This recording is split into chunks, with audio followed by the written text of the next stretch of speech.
తెలంగాణ సాంస్కృతిక వైభవాన్ని చాటే విధంగా ఆల్ఫోర్స్ ట్రైనీ టాట్స్ విద్యా సంస్థలోని బతుకమ్మ ఉత్సవాలు అత్యంత జోష్తో ఆనందోత్సాహాల మధ్య ఘనంగా నిర్వహించబడ్డాయి.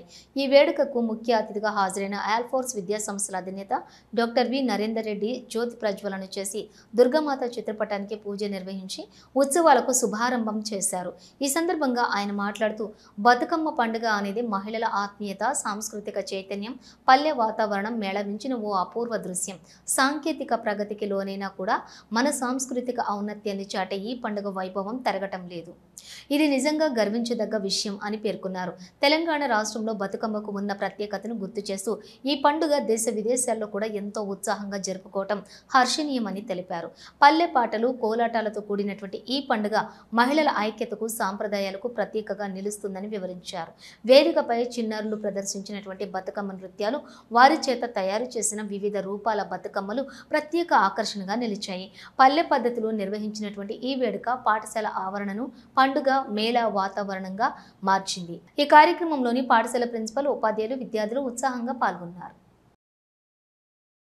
ఎన్ని ఒత్తిడి ఉన్నా రిలాక్స్ అయిదాము అనుకున్న ఒక గొప్ప పండుగ, ఇలా ఎన్నో రకాలుగా ఇవల్ల బతుకమ్మ పండుగ మరి ఒక నేచర్ను పూజించే ఒక గొప్ప పండుగ. ప్రపంచంలోనే ఎక్కడ కూడా మరి పూలను పూజించే ఒక గొప్ప దేవుడు, ఒక దేవత, ఒక పండగ అనేది ఉండదు. మరి ఇక్కడ బతుకమ్మ పండుగ అనేది తెలంగాణ రాష్ట్రంలోనే కాదు, మరి భారతదేశంలో మెల్లమెల్లగా చాలా రాష్ట్రాల్లో చేస్తున్నారు. అలాగే ప్రపంచంలోని మరి ఇప్పుడిప్పుడే కొన్ని దేశాలు కూడా బతుకమ్మ పండుగని సెలబ్రేట్ చేసుకుంటున్నాయి.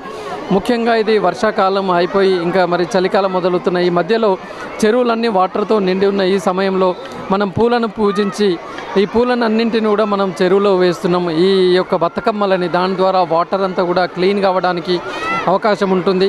ఇలా ఎన్నో సైంటిఫిక్ రీజన్స్ కూడా ఈ బతుకమ్మ ద్వారా ఉన్నాయి.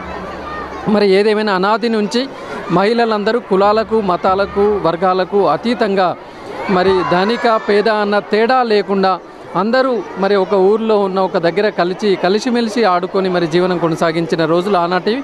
ఇప్పుడు కూడా చూసుకుంటా ఉంటే ప్రతి కాలనీలో, ప్రతి ఏరియాలో మరి కులాల మతాలకు అతీతంగా అందరూ కూడా వచ్చి ఒక దగ్గర మరి కంబైన్డ్గా సహజీవనం చేస్తూ ఆడుతున్నది మనం చూస్తూనే ఉన్నాం.